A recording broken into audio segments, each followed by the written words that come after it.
Hello and welcome to the 2021 virtual edition of Words, London's Literary and Creative Arts Festival. It's the finale in this series. My name is Michael Milde and I'm the Dean of the Faculty of Arts Humanities here at Western University. And it is my pleasure to be your host tonight, really my honor. And I hope you will enjoy the future of theater, a conversation with Dennis Garnhum.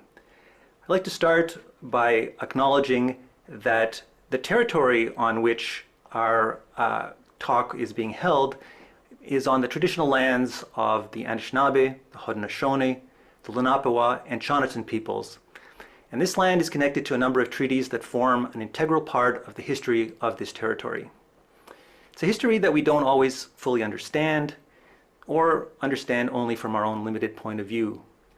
The university, as a place of higher learning, has a special responsibility to confront and address this history and continue the work of reconciliation that is required.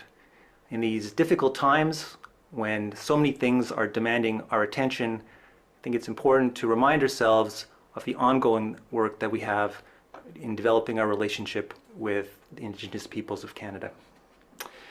So tonight, in partnership with the Public Humanities at Western University, tonight's event marks also not just the finale, but the launch of a new conversation series, The Future of the Arts. As we know, the arts and culture sectors have been hit very hard by the COVID-19 pandemic. And yet, we, all of us, need the transformative power of the creative arts more than ever.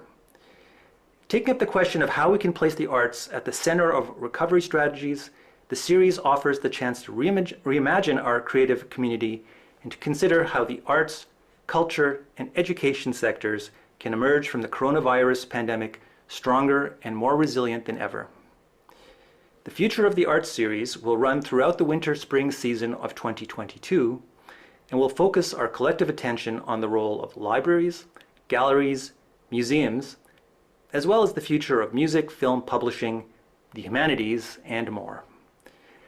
Tonight's session, we hope, will be interactive, so please take a look at the bottom of your screen where you'll find a Q&A button, and if you have questions for Dennis, please type them in, and feel free to type them in at any time. We'll try and answer them at the end of our time, but make sure that you write them as soon as they come to mind. So now, it's really a privilege to have the opportunity to host tonight's distinguished guest, the Artistic Director of the Grand Theatre of London, Dennis Garnhum, who is joining us to talk about the future of theatre. Since taking on his role with the Grand in 2016, Dennis has created several new programs, including the Compass New Play Development Program, the 100 Schools Educational Outreach Project, and the 1,000 Seats Community Initiative. He has also launched a new partnership with Sheridan College's Canadian Music Theatre program, and that partners with the Grand's High School Project. Dennis's career has taken him across North America, directing plays, musicals, and operas, including his previous role as the Artistic Director of Theatre Calgary. He is a recipient of a Queen Elizabeth II Diamond Jubilee Medal and a Calgary Award for Community Achievement in Arts. We are also very fortunate here at Western to have Dennis join us as a visiting professor in the School for Advanced Studies in the Arts and Humanities. This year, where he's been teaching a capstone course on defining beauty, a course that it's just finished. So Dennis, welcome back to the Words Festival. Thank you, Michael. It's great to be here. Great to be here. Nice to see you here. Yeah. So Dennis, we're going to talk about the future of theater, but I think to start, I'd really like to take it. That's just a simple subject. It's a small subject. Hour, and we're going to solve it all. Let's do it, Michael. Come on. All right. Before we solve that, I'd like to take you back in history just a little bit. Take you back to March 11th, 2020. Not a great day. That was the day that the World Health Organization declared a global pandemic. Yep. And the Grand Theatre was in the middle of producing the North American premiere of Emma Donohue's Room. And I know this for a fact because I was there. I have the program, yeah, right here. I saw the second to last preview performance, and the production was to start on Friday the 13th, March 13th. And it was at that point that you had a really difficult decision to make. So I wonder if you could take us back to that time and talk us through what that was like and what your thinking was and what was on your mind at that time. Okay, let's begin there. I can talk about Friday the 13th now because we know Room is coming back. So I will tell you all the memories of it, and I can also remind you that next month we're back, which makes the story all the more palatable. So, this world crisis was happening during our preview week. And what was happening was, first of all, what was happening at the theater was there's Emma Donoghue wrote this novel, Room, turned into an award-winning film, turned into a stage play produced first in the UK. And that's when I got involved and excited and wanted to bring it home because Emma lives in Wortley Village. And I wanted to bring the play home. And so Emma was very gracious, yes, I want to help you, let's do it. It was all tied up into all these rights and complications, and I couldn't get any way to find out. They said, sorry, it's locked down, it's a big property, you're not going to get it. And then I got a contact from the Mirvishes. The Mirvishes, a big producing company in Toronto. I got this very long email from my colleague and friend John, said, we want to do Room. We got the rights for it, so we think it should start in Emma's hometown. And are you interested? And it was like 5 paragraphs long, and I was laughing because it was like, I've been chasing this for 6 months. So I wrote back, yes, done, let's do it. So we were working on the biggest, most exciting project one of the biggest projects in my whole career. And I was so happy we had the director, Cora Bissett, would come over from Scotland. We had designers from England and an all Canadian cast. This was there was a new rewrites. Emma was rewriting it for us. The Act 2 is brand new. They threw out the whole concept of how Act 2 worked, and they were trying a whole new concept for us. And so we were part of the re-envisioning of the show to give it its really great big North American premiere here in London, Ontario. So, okay, so that's all pulsing through our body as we're rehearsing the show, and it's going beautifully. Alexis Gordon starring, and she's beautiful. She's from London, Ontario. I mean, this couldn't go better. And then this pandemic was floating around, and we were all watching it. We do theater, we don't do pandemic. We don't know how those things work, right? And what happened was during the week, it got a little serious, and we started to second guess what that meant. I remember on the Thursday, the night before, so we were in previews, we're performing this show. We had 3 previews for public audiences, and then we were going to open. We were working hard. There's some things that weren't working. And then I remember that Thursday night, first of all, we thought, what's going on? And will anybody show up? Because people were saying stay home, and the audience showed up. And I remember feeling so grateful. And I didn't hi, thank you. And thank you. And at the end of the show that night, the director said to me, we're ready to open. We've got it. We figured it all out. We're ready. And I thought, fantastic. The next morning, we had an emergency board meeting just to alert them that we were concerned and thinking something was not good. I think I broke my tradition. So I have a tradition on opening night, which is I never shave until just a few hours before. I like to be unkempt before the event, so then I can get kempt and look good, whatever that means. That morning I shaved because I thought it's going to be a long day, so I shaved. We had a meeting, a phone meeting, and we talked about the risk, and I remember very clearly a board member said, okay, so we're talking about closing tonight, or holding for the weekend, or maybe we'll wait till Tuesday. And this board member said, but we've identified it's a health issue, right? And I said, yes. He said, so what's the question? And in that moment, we were done. It was very clear. It made perfect sense to Deb Harvey, executive director, and I. There was no conversation. He was right. We had to stop. So we have a tradition at the Grand, a beautiful tradition that's been going on for a long time, which is we have staff breakfast where we have a hot meal in our lounge celebrating the staff, the accomplishment of getting there at 10 a.m. 10 a.m., everyone gathered. We knew, Deb and I knew we were canceling. So we always get up. Okay, and we always say celebratory things. We got up, we started. we broke down and we told them that the show was canceled. As we kept talking, everyone's face started to rise in panic. People started to cry, and we kept talking and said, "This is going to happen, and we're canceling our next show." We decided to cancel the next 2 months because I said, "Trust me, it'll only be 2 months.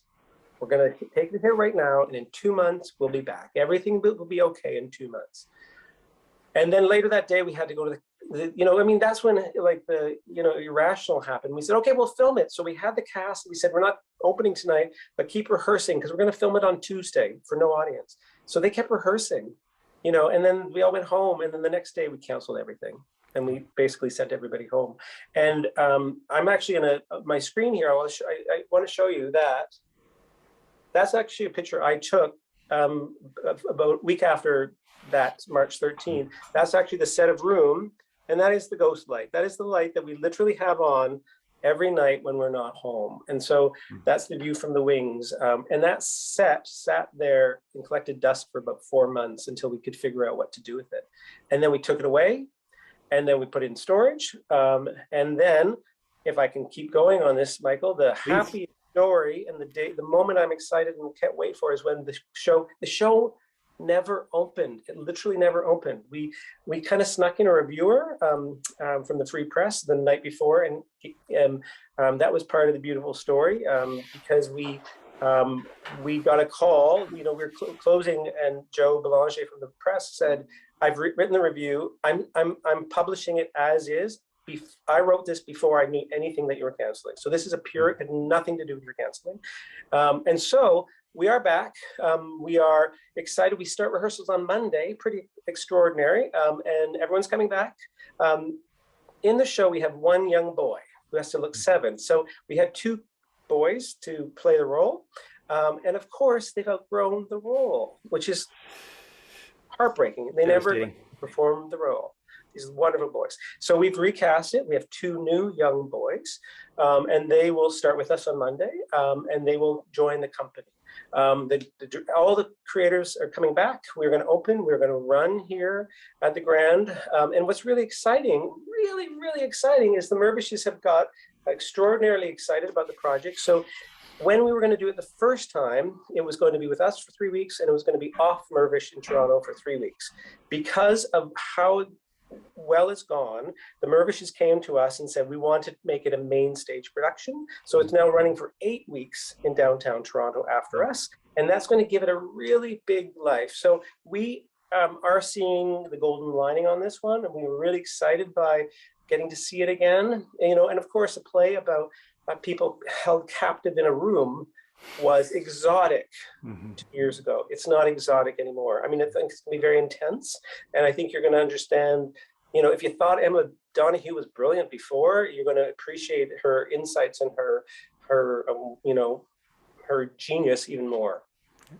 I think everybody's totally excited to have the prospect of Room coming back. Personally, just have to throw in how much I enjoyed the preview. I was fortunate, as I said, to catch that. And it's nice to see the future, creeping up on us. And so the future of Room, perhaps after London. Could you say a little bit more about that? The goal? Yeah. I mean, the thing is that it's always been the plan.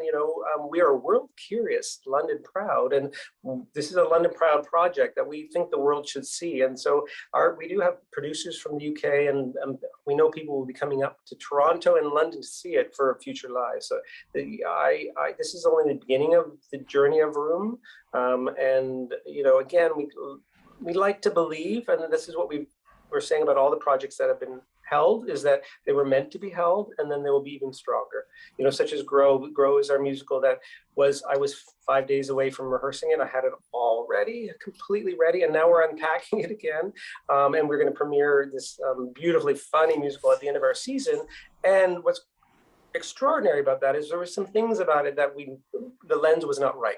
So we've got 3 new songs that have never been heard. We've got some character readjustments. We've got some story points that are adjusted. And, because the show Grow is about these Amish sisters in the world of cannabis. Remember when cannabis was a big deal? Yes. That was going to be a big deal a year and a half ago. It kind of got upstaged so now it's kind of got a different lens to look at it. So it actually holds up even better because it's not so, like all we were talking about was cannabis back then. We're not talking about that so much. You have a great sense of direction, may I say, Dennis. My next question was going to be about Grow, which was in production as you were in rehearsal, certainly when the theater was shut down. And I just wanted you to say maybe a little bit more about that, because it's the connection to Compass and Sheridan. I think that connection, which was nascent then and is going to be pushing forward. So tell us a little bit about that. I don't know how many people had this experience, but because our lifeblood, what we do for a living, what I live for, was canceled for a year and a half. I had nothing to do. I had nowhere to look besides things that were not in my normal.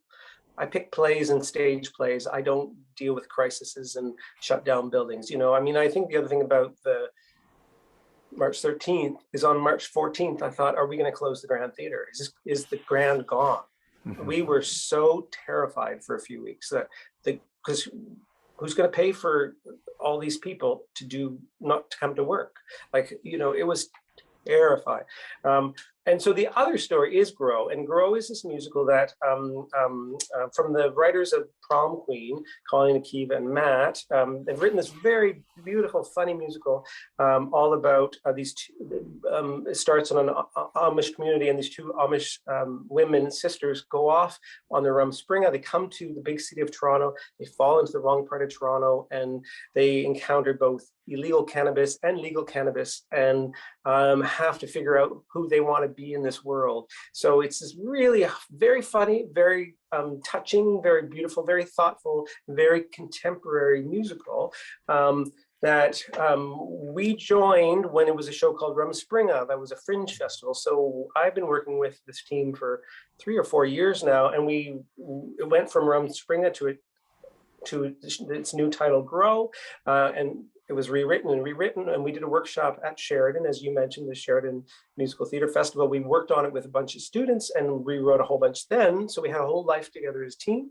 And then we took it off to Goodspeed Opera House in Connecticut, which was a huge deal for us and the brand. In January, just before COVID, we had a 2-week workshop where we're at a sold-out performance. We got to sing the whole show with a whole bunch of American students and Americans who didn't have to like us, frankly, because they didn't know anything about, our story.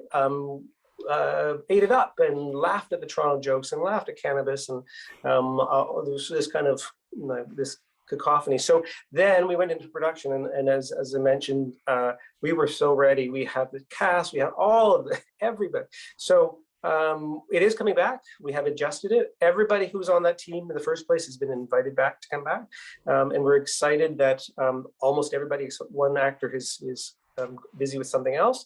Everyone's back. But the funniest part, Michael, is I was talking to the designer, Bretta Garricky, brilliant designer. She now lives in the UK. She's from Edmonton.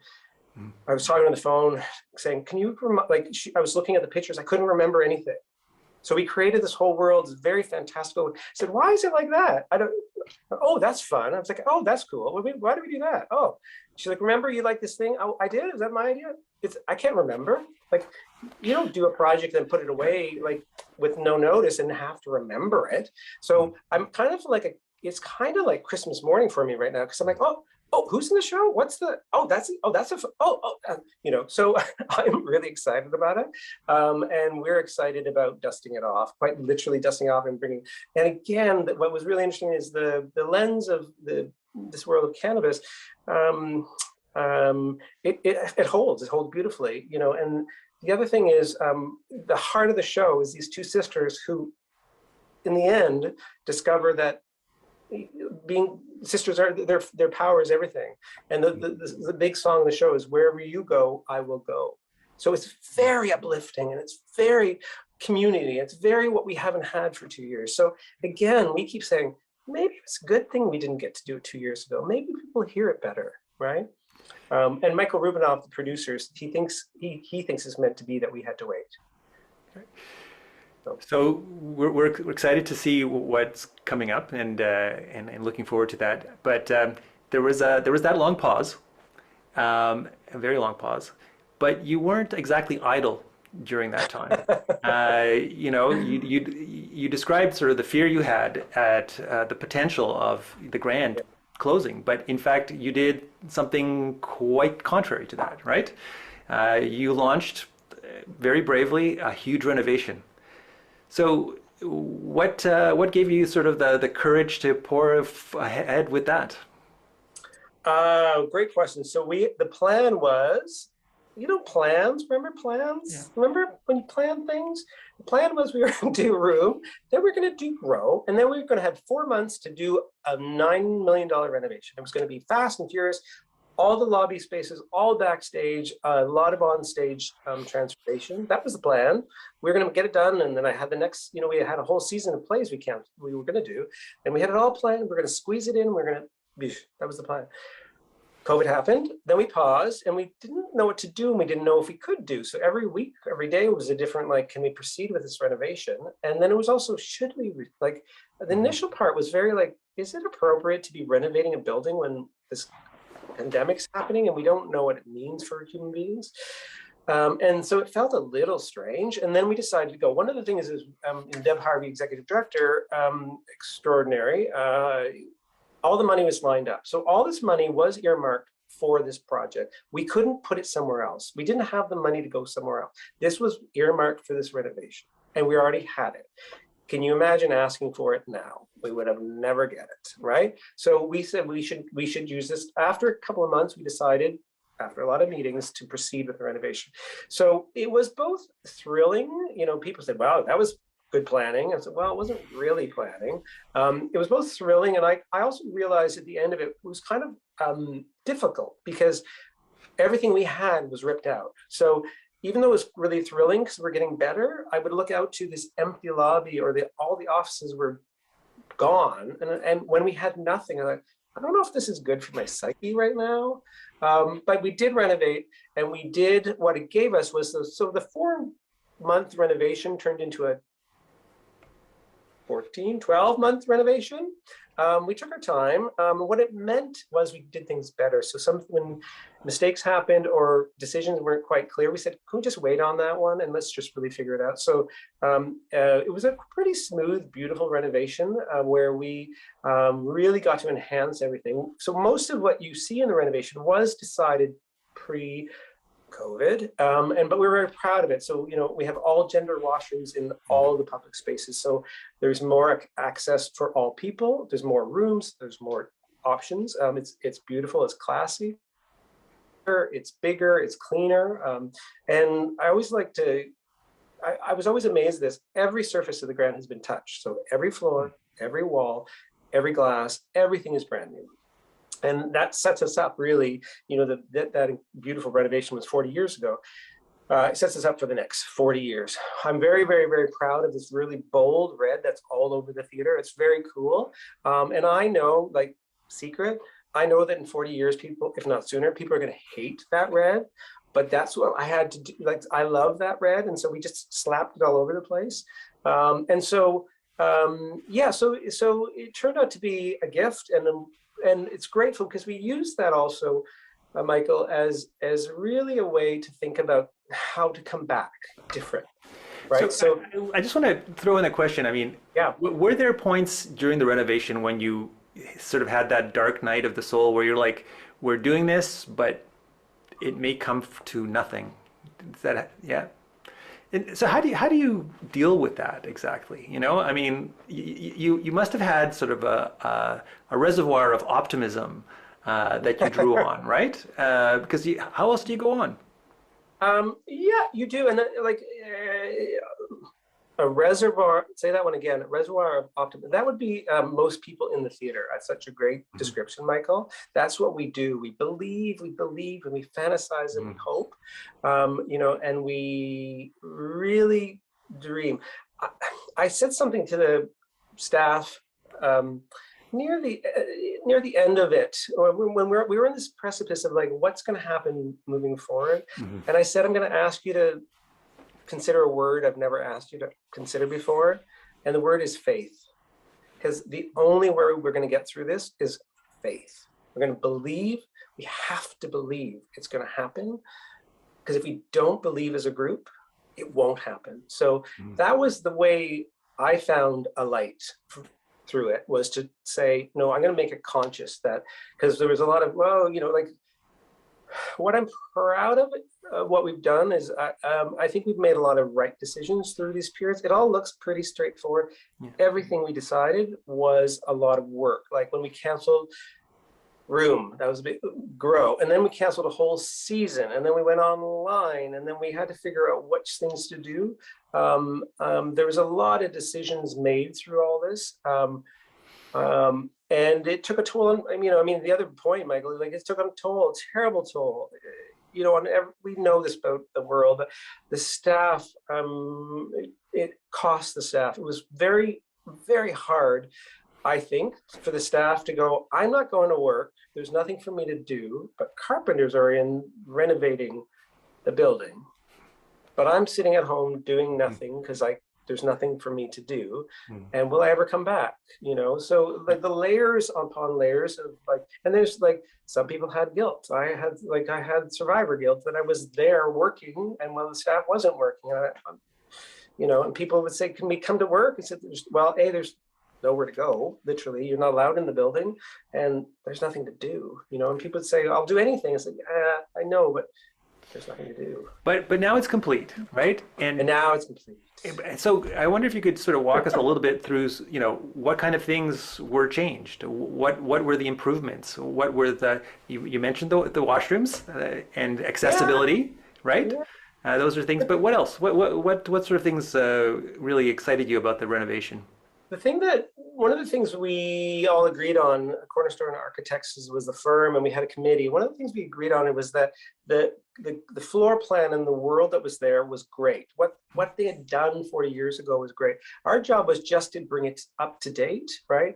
We had that conversation where it's like, what kind of feel do we want to make of it? Do we want to make it like the grand old theater inside? And we decided pretty quickly, no, we want to keep going contemporary. I love that the lobby doesn't match the theater. The theater, they don't match, right? Because somebody else would make wallpaper and sconces and all kinds of pretty stuff all over the lobby to make it justify it.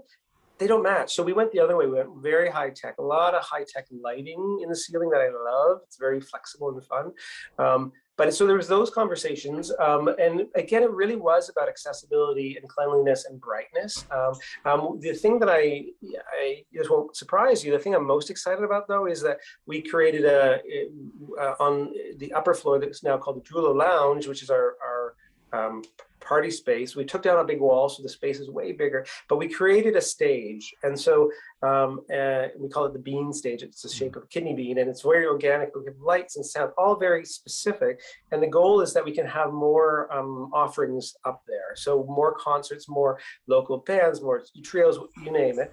And so that's important to us. And it's been used like crazy since we reopened, which is awesome. The other thing is our studio theater, formerly the Manus, now the Auburn stage, is a black box. It was added 40 years ago, really smart, flexible space. And that was kind of like my little magic project I was very excited about, because I really wanted to turn it into what we call a laboratory. We wanted to make it a place where you work on projects versus produce little shows in the dark.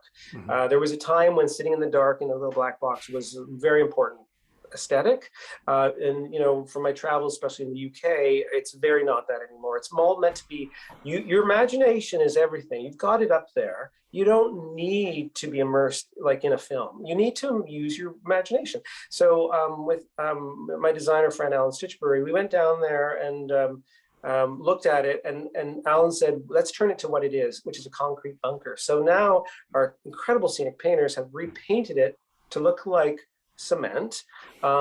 There's no darkness anymore. It's much brighter. We've added 25 really cool house lights that are really in your face and flexible. So the idea is that we want to make it so more community groups, organizations can have a meeting, can have a show, but we don't need to kind of turn it into a generic meeting space anymore. You come in, you flick on a light, and you've got a really cool bunker.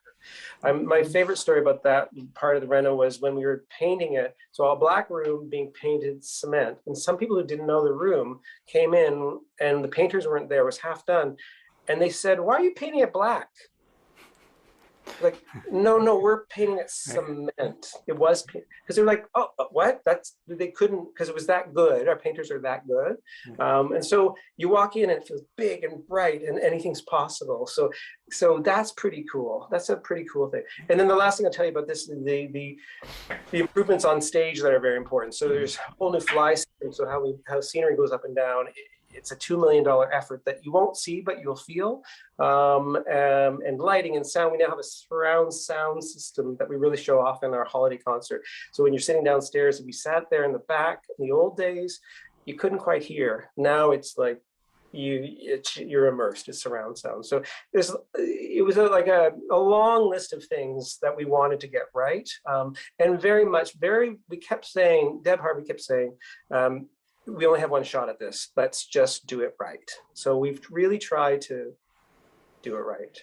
So I'm going to weigh in with, I think you have done it right. I was fortunate enough to attend the festival very recently and got to experience all three of the spaces that you mentioned. The Bean stage, the Auburn stage, the Spreet stage, and you can see that each one has its function.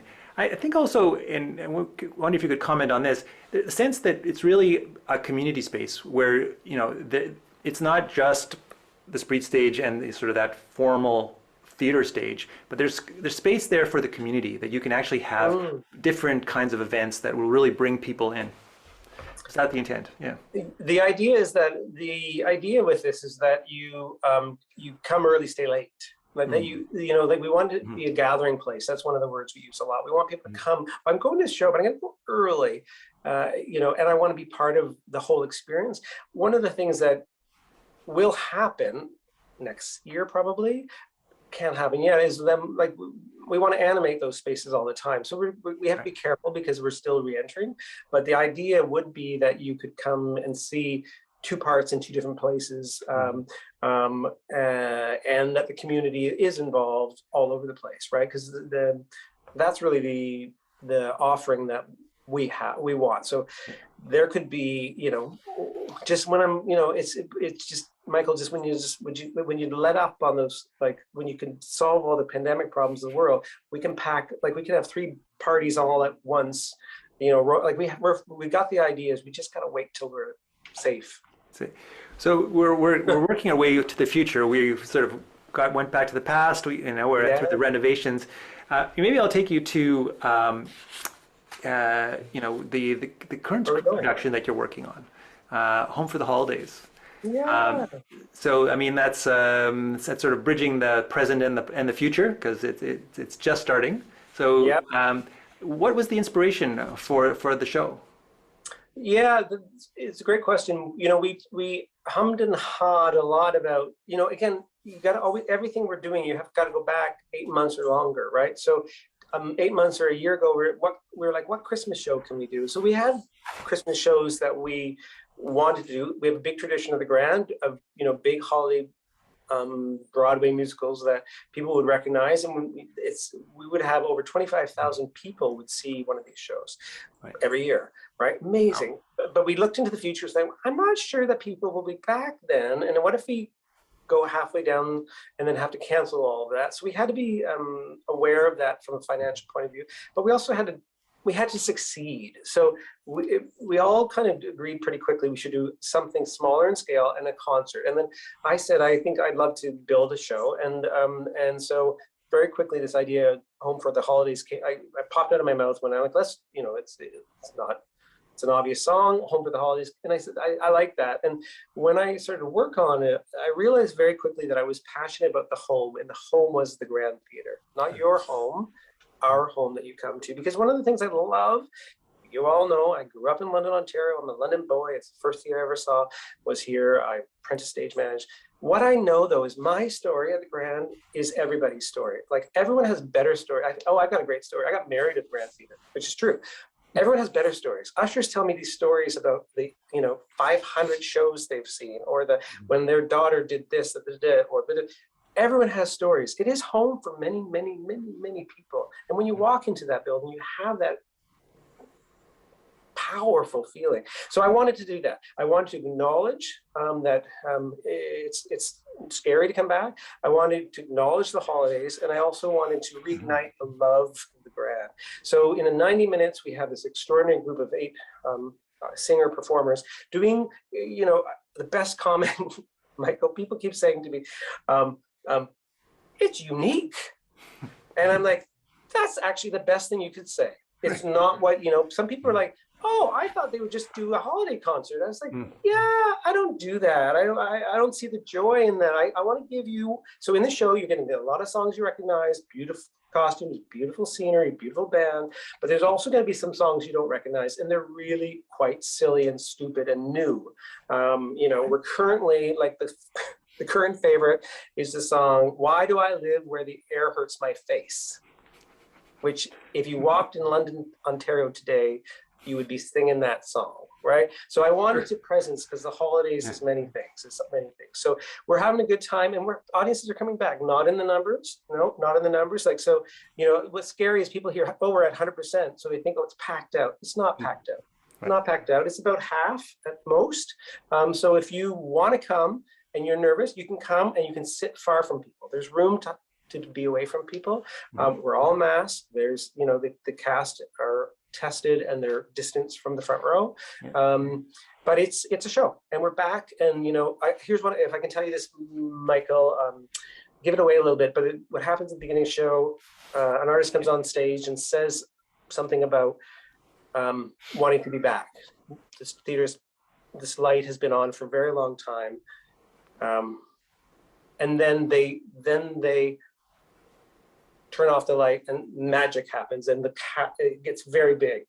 Opening night, this happened, as the actor said, this has been on for a long time, and you could tell they were going to turn it off and get on with it. As they did this, someone in the audience yelled out, "Do it!"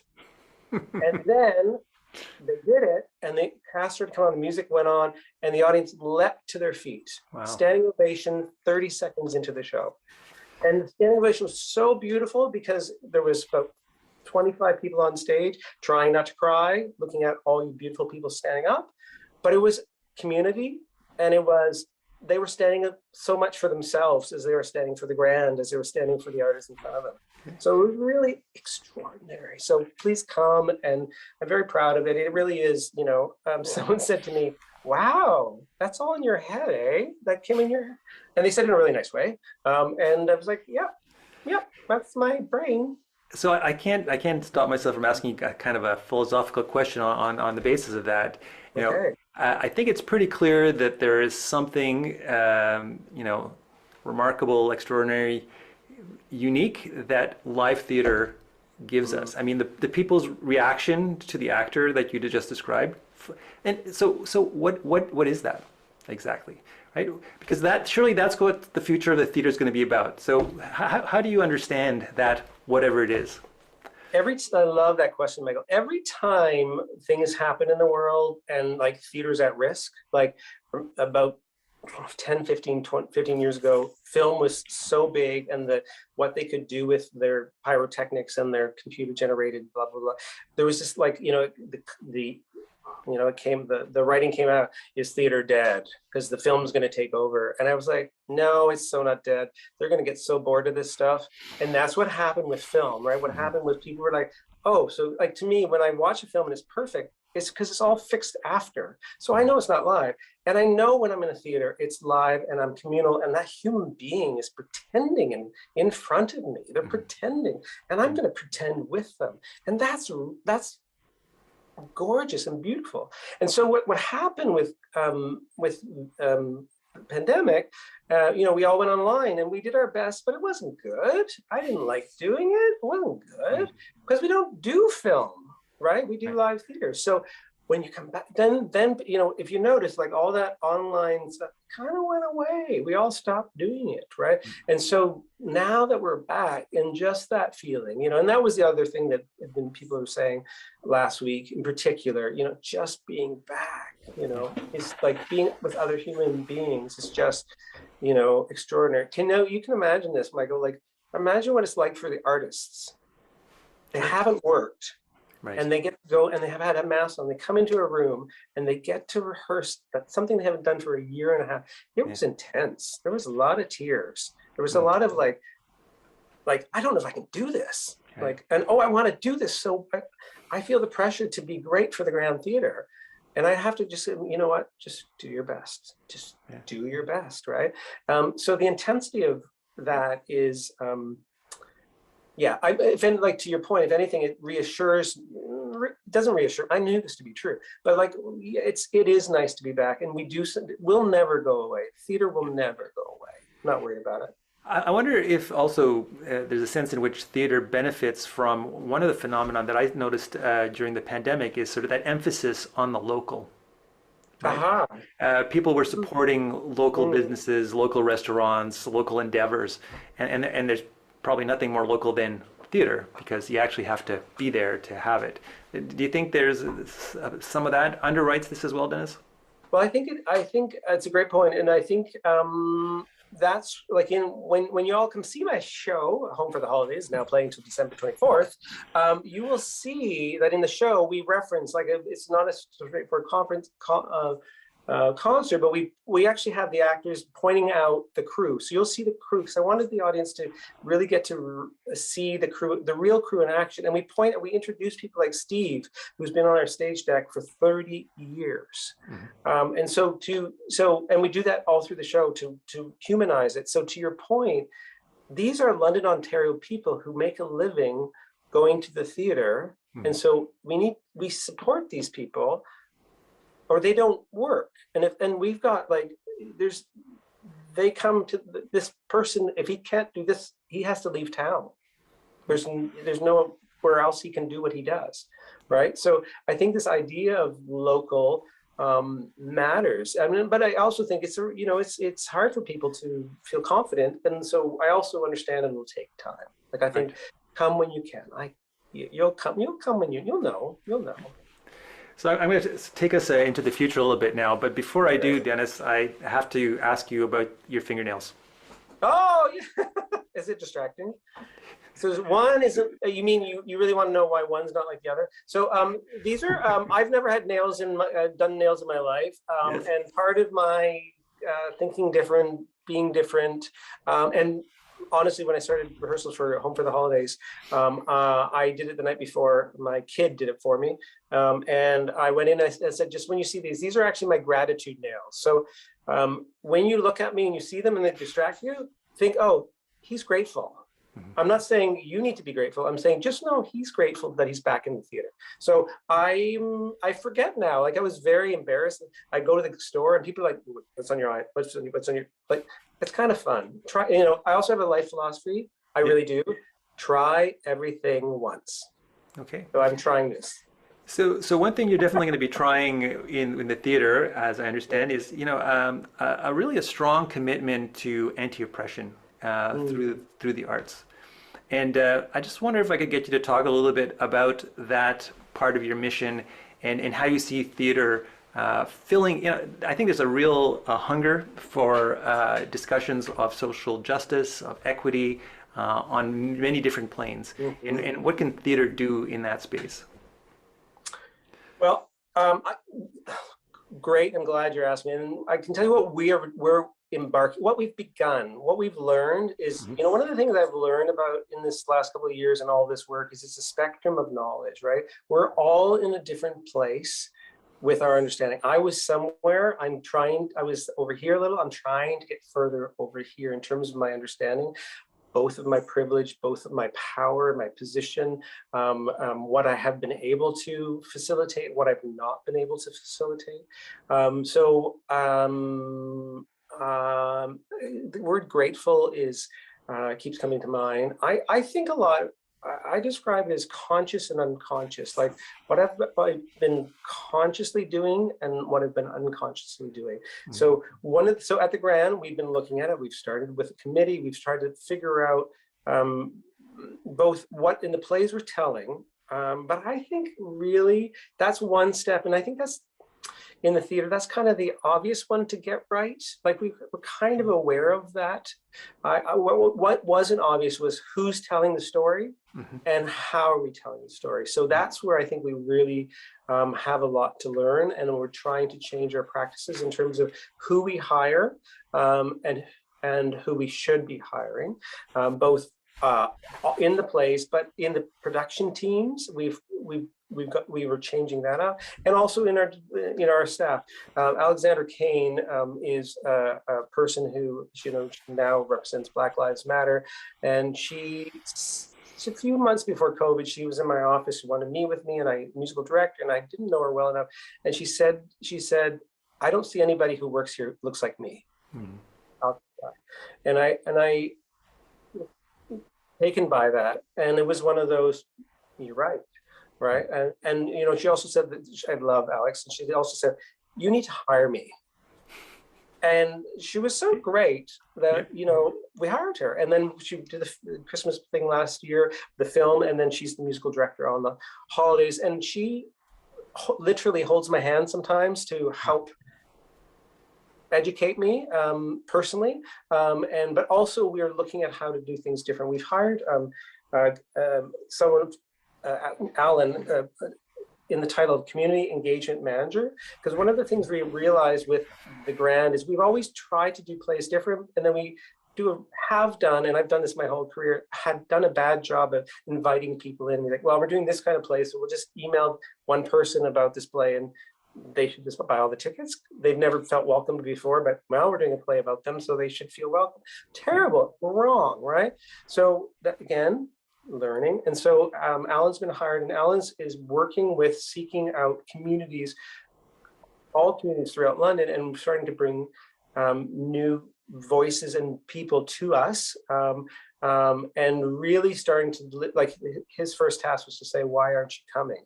And the answers, of course, are startling, like, because it's elitist, expensive, we don't feel welcomed, you're not telling our stories. Yeah. Okay.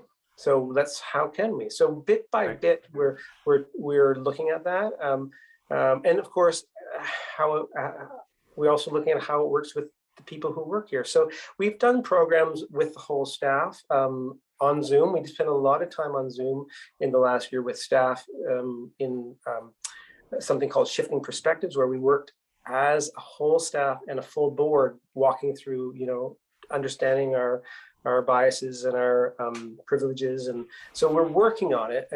But all that matters is, and I will say this over and over, we've been learning. What matters is what we're doing. So we're starting. We're going to keep doing. Hold us accountable, because it doesn't matter what we say; it matters what we do. So I hear you on diversifying the audience and expanding it. I think that's for theater director, that's certainly a huge job, right? You have a big theater to fill. What do you think it'll take to get sort of the younger audiences in particular into the theater? Awesome question. We ask that every day. I mean, it's the same with anybody. It has to be something they want to see, right? It's very simple. It has to like, people will pay crazy money to get in the car and go to Toronto to go to a concert, right? But they won't pay like a fifth of that to see a play. So that's one of the areas, especially with younger people, that is still a challenge. But we've got to keep asking the question. But it really comes down to, do they see themselves on the stage? It's always that, right? So you're really focusing on content. Are you going to be sort of throwing some pyrotechnics in there as well? I mean, there's so many screens out there, so much competition in that way. What is it that will allow theater to compete in this sort of universe where so many things are demanding our attention? Yeah, I think it's a combination of, one of the biggest things is we find in the Grand is that, or I'm learning at the Grand, is the facade out front doesn't tell you what's inside, right? So it looks like, they have a contemporary theater in there or some kind of office building in there. You don't know it's one of the most beautiful theaters in the world because anybody walks in there finds it pretty magical.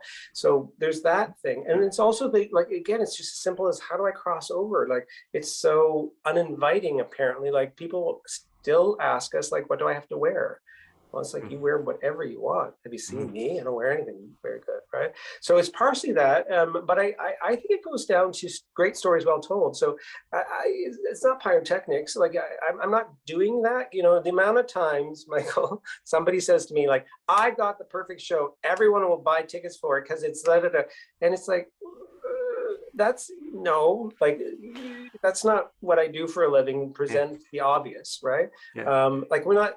There's no value in, you know, so we'll just do rock concerts every night because that'll pack it out, and then but that's not what we do, right? It always goes back to me about live theater and Shakespeare. When you go to Shakespeare and it's terrible and bad and wrong and you hate it and you're never going to go back, but when you go to an amazingly well done Shakespeare, it's the greatest experience of your life. I've seen both, and I know why people hate Shakespeare, and I know why people love Shakespeare. So we've got to get that right with our audiences as we move forward, right? Especially, but I think it's partially more just getting across that threshold. I think that's a great slogan. Good stories well told. I think that'll certainly, you know, in my neck of the woods, that certainly works very well. Right. So a couple other things want to work with you on. Martha Henry. Yeah, just ask a question. I want to talk to you about Martha Henry. That was a terrible loss. I understand, you know, of course, she was your predecessor, one of your predecessors at the Grand, was there from 1988 to 1995. And I understand that you met her. Yes, I worked with her. Yeah. You know, it's interesting how I've known Martha for 30 years, and you know, in her passing, the stories kept coming up. I have another one that just came up the other day. The long story short is, when I was in fourth year university in Victoria, I came home for Christmas and I somehow got a meeting with Martha Henry. Martha Henry was the artistic director at the Grand Theatre, sitting in the office I now have, and I was 24, and I had a meeting with her. I sat down with her and I told her, you know, hi Martha, I'd like to direct. I'm ready to direct. I'm 24. Give me the main stage. I got this figure. She said, tell me some more. And we talked a little bit, you know, and I told her, yeah, I organize. I'm kind of a producer kid. And she said, you're a stage manager type. Yeah, Mel gets it. She said, 1 second. She walked away. I was like, what's happening? She came back. She said, you need to go meet the production manager, Doug Lemke, down the hall. She said, go meet him. So half an hour later, I was offered the apprentice stage manager position for the next season for 8 months to work on 8 shows. That happened in 1 hour. And then Martha said, I want you to do this because I think it's really important that you see great artists at work. That'd be really good for you as a director. So I did that. And I was there, like I was at the Grand as a kid, and I was, you know, I think I saw Tigger's on this Zoom. Tigger's the stage manager I work with. And I got the milk, I photocopied, I did all of these things. There was the one night where we were doing a play called Fire, and it was a Saturday night, and tech and the valve broke. And back then it was a weird wire that so everyone got sent home. It was a big tragedy, but the production people stayed, and we needed to lay down and hold this wire around the circle in order to fix it. So they needed as many bodies as possible. So I look over and Martha Henry's laying on the ground, holding the wire. And this is so me. I found a camera and I ran to the box and that picture up behind me, and I took a picture of her. I can't find the picture, but I remember, like, we have to record Martha Henry's holding a wire. Right. And then so I did the whole year. And at the end of the year, I had this crazy idea. This was 1991, I think. I had this idea. I wanted to produce Into the Woods. It was a Stephen Sondheim musical at Storybook Gardens. Get it? Into the Woods, Storybook Gardens. So I went to Storybook Gardens and I pitched them. I said, I'll run the minstrels all day, but then we're going to do a community production, close the parks, so gardens at night, and I'm going to direct it, and we'll have all kinds of people in. It'll be great. And so somehow they said yes, but then the people at Hazelton Park or Hazelton across the way heard we were going to keep the park open at night for concerts. So then they wrote a petition to City Hall against 25-year-old me saying, shut down the show. So I asked Martha. Martha wrote a letter of support to them. Then they turned on Martha. Ooh. And wrote her a letter saying, and she wrote, I have them, I just found them. Then she wrote a letter. Dennis is a fine young man. Her words were beautiful. If this is inappropriate, we will do, I got like back and forth. Long story short, I did the production. It was beautiful, went very well. A month after it closed, the same person who complained wrote Martha a letter saying, we apologize. Every night we sat out, we heard the music come across the river. It was so beautiful. The show was so beautiful. But that was Martha looking out for little me. Martha was, fantastic. That was like, yeah. So when I became an artistic director at Theatre Calgary, which is a dream of mine, 10 years later, the very first season, I asked Martha to be in a play, a 300 play. I said, Martha, will you come? She said, of course I will. So I had Martha Henry in my very first season. She did that for me. She wanted to show support for me at the theater, like, because then I found that like the press release, like the paper said Martha Henry coming to Theatre Calgary. And I was like, thanks, Martha. That's nice. And you're clearly carrying on the tradition of, hosting and fostering new talent. And can I say that I hope you'll do something outside, bring theater to the park? That would be yeah, I know. A return to the future. That would be fantastic. You always have to remember, Michael, for all the ideas we announce, you don't hear the ones that the other 10 ideas we tried that didn't. Right. Oh, we've. I can't help myself with the last question I have, which is, of course, about the School for Advanced Studies in the Arts and Humanities at Western, a gig I talked you into, and a bit of the outreach with to youth. Any thoughts about how people interact with that thought, how the younger students work? Well, I have a few thoughts. First one is Era Suzuki, who's the professor who is running the program this year, who became a really great friend and a mentor and taught me, like, I'm coming into Western to teach students, pretty intense. So that's the first thought that comes to mind. But so, Michael, you asked me, I remember I got the call like, hi, can we talk? And I thought, uh-oh. And I remember, like, I don't know if this sounds right, I'm going to say it, but I remember, I think I said, like, I hope he doesn't ask me to teach theater because I don't really want to do that. Mm-hmm. And then you said, hi, we have these special students. They're really quite bright and do anything you want. And so then you said, you pitch me and come back to me. And so I thought about one of my passions is the presence of beauty on the planet and how we need to find more beauty in the world, which is sidebar. That's what inspired the holiday concert, was this notion of searching for beauty because of our conversation, Michael. It's true. And so we called it Defining Beauty. We had 10 classes over the fall in which we looked at beauty through the art museum. We went to the art museum, we went to the Grand, Emma Donahue dropped in to explain to us, like, oh my God, if you could have all been there. Her sitting there talking about how words sit on a page and how you move a word around and how it looks and how beautiful when you play with this. And, she was in conversation with my friend Marsha Liederman in the Globe Mail, who was online. The two of them were having this back and forth, and, 16 of us were sitting there just kind of like, okay, that's words in motion and beauty. So, we finished the class today, and I love these bright minds. And I'm just, as I said to them, I can't wait to see you in the world because you're going to be amazing. So they embraced this silly little sounding course called Defining Beauty as if it mattered for the world. And that meant a lot to me. Yeah.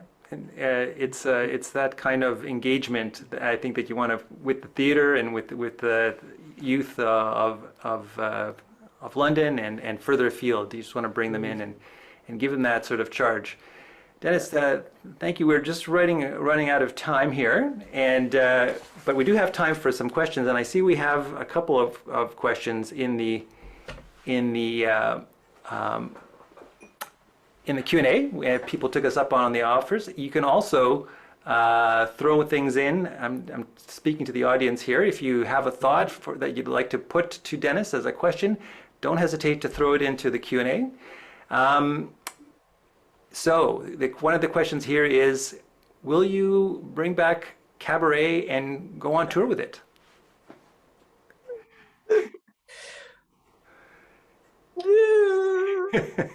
We don't know. Thank you. That's one of those. Yeah. Thank you for asking. We had a production of Cabaret in the studio, and it was going on a national tour. It's going to be very cool. And then we had to cancel all of that. We do keep asking the question. Not immediately. We have to get the Grand back up and strong before we can put that back on. But thank you for asking that. It was one of my favorites.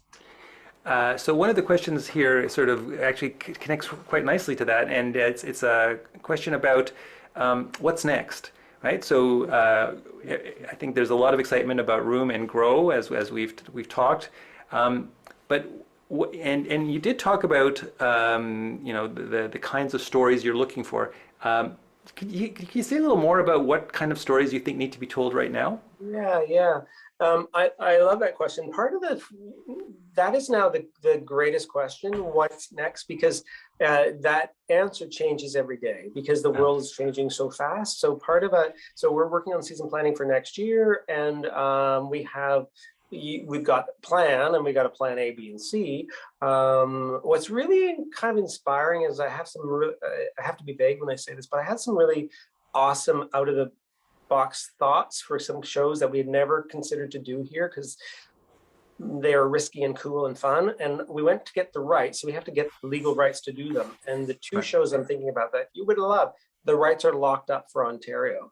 So that tells me somebody else, probably the Mirvishes or Stratford Shaw, have these great ideas. So it means that we're all thinking alike, which is really, because they're not shows that we're like, that show?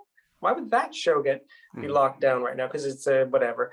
Part of it is, about diversifying the story in a more complicated, nuanced way, right? Again, the old style is you just kind of you would do these very colonial plays and stick in a couple of others. We used to call them the risk plays, and I hated that. And we stopped, like, I can't remember, a year and a half ago or something. I said, let's not call them risks. They're not risks. They're not risks. Every play we do is a risk. Every play has its own expectation and its own hope. So we're carrying on. What's interesting is we have plays that we've been developing that are coming to fruition. So that's the other part. I love this question. We have actually been behind the scenes carrying on the development of new work, at least one that will be debuting next season. So diversifying the stories and diversifying how we tell it. But it is, again, play selection has changed. I will tell you this kind of, I don't know if I should tell you, so I will. So when in the renovation, Megan O'Hara, Megan Watson, and myself, the literary department, we had a bookshelf and a big filing cabinet of plays. We renovated it. We got rid of half of them. We're like, we're not doing those plays ever again. Why do they get dominance on our bookshelves? We have all those uninteresting, never need to be seen again, colonial plays. So we threw out half, and it felt like this play, yeah. It was a lot of like, why is that on the shelf? Just because it always has been on the shelf. So that felt really, so our shelves are really bare, and we've made room literally for new books to be filled. So is this good news for budding playwrights? Are you sort of in the market for, so can we put out the word then, please send your script to Dennis Brown? No, thank you. It's not unsolicited, because the bottom line is, we can't read every play that, let's be clear too. Thanks, Michael. But and I say that it's a high form of flattery, but I would, for context, I get about 5 pitches a week, and I don't have 2 days to read the 5 pitches a week, right? So we are looking, and the thing is that we're looking. I think the important part is, now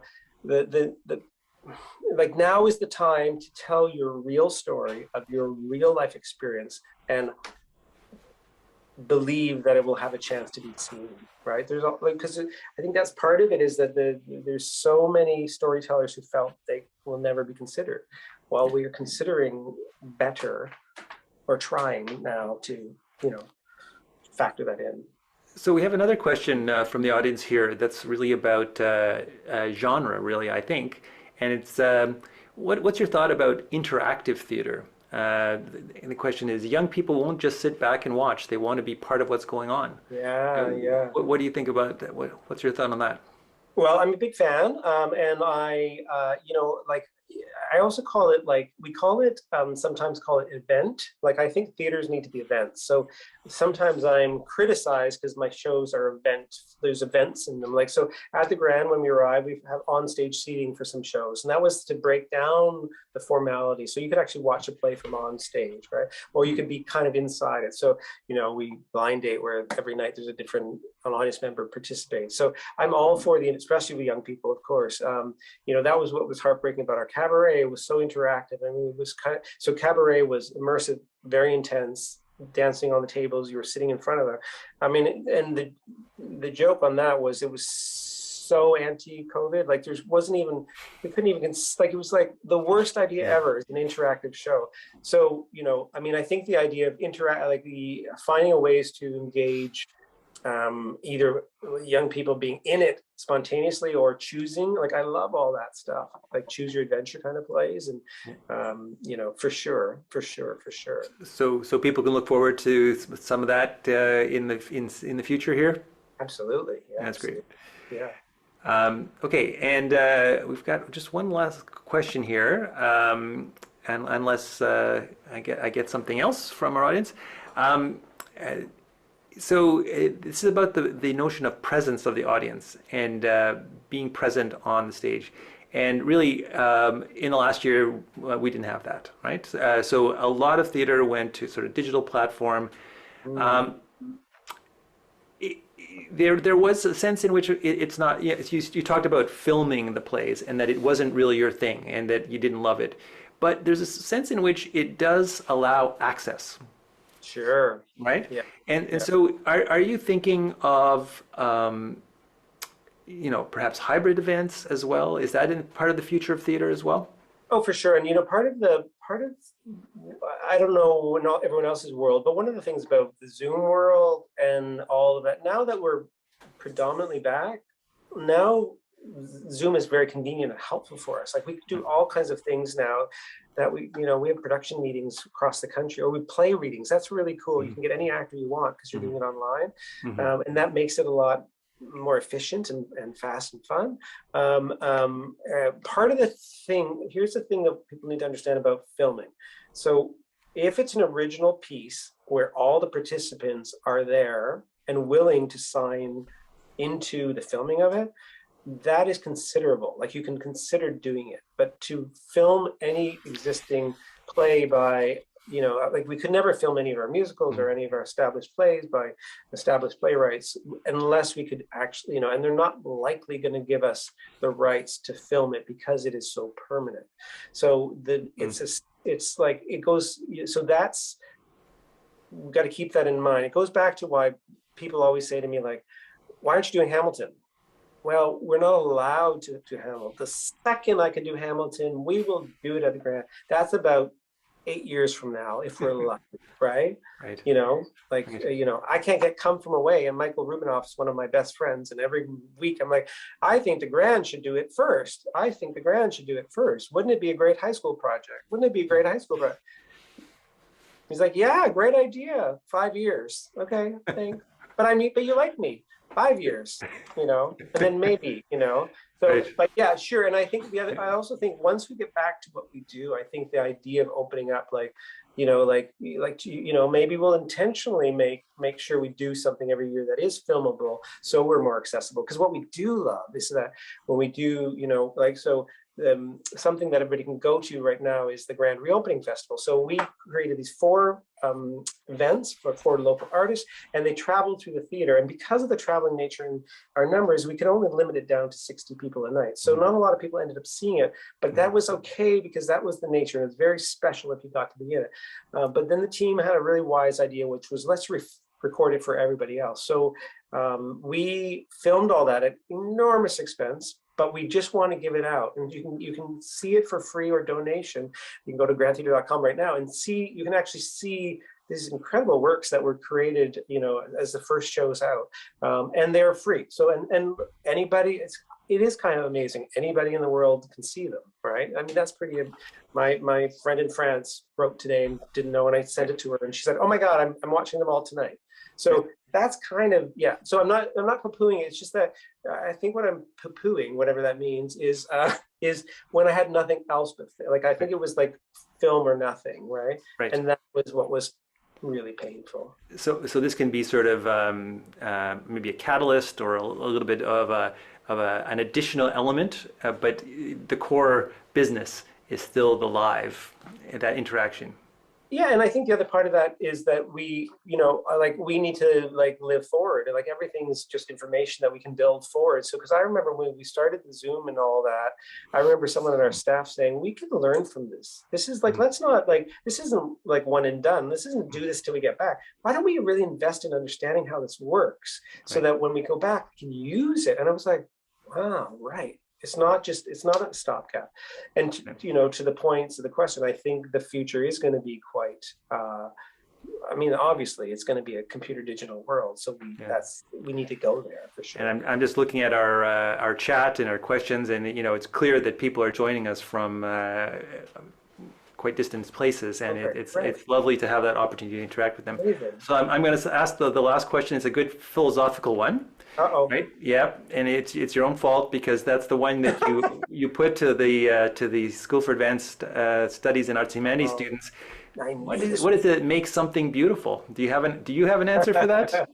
The course is over, so you can spill the beans. Yes. I had a feeling. So we kept asking the question over and over and defining beauty, and I can tell you some of the things that came to the surface, which is that were interesting. One notion was the ultimate in beauty was always involving another human being. It always involved interaction. Mm-hmm. My grandmother, that person's story, that person's kindness, that person's generosity, that person's uniqueness. And then the other thing about it that was kind of fascinating to us was the notion of if Michael and I are standing and looking at the painting, which we actually did at Museum London, thanks for coming. When you're standing at that painting, my reaction to it speaks about my life, who I am, where I've been, what I've eaten for breakfast, who I love, what I know in the world. And it is all so much, in the eye of the beholder, but in the eye of the beholder's life. So we talked, and one of the things we talked about in the class, I love that this is the last question. We also one of the things I challenge them constantly to be beauty seekers. So my goal, and I pass this to everybody here, my goal is to make beauty seekers people in the world. So if these 14 students can search for beauty in their life more, and 14 of their friends can be infected by it, and they can tell their friends and their friends, we can find more beauty. The heartbreaking moment in the class was about 2 weeks ago, when a student kind of broke down, told the story of a homeless person and how devastating it was for this person, the student, to be in Western, trying to figure out, and out of the frustration, they said, "What's the point of being here if not for beauty?" And that was their way of saying, okay. And I said, "That's the course. Thank you. That was the idea." So beauty is, and the other thing is, beauty is everywhere. You just have to open your eyes. Dennis, thank you so much for that. I think that's an excellent place to end. Thank you. Great pleasure to have this conversation, and thank you for your generosity and your time, and sharing your thoughts about the future of theater and the future of the Grand Theater. Did we do it? Did we solve the future of the theater? That's awesome. If we did it in an hour and 10. Awesome. It's a great future indeed. Dennis, thank you so much. Thank you, Michael. Take care. And thank you to the audience members for joining us. A great pleasure to have you join us. Take care. Thank you. Bye.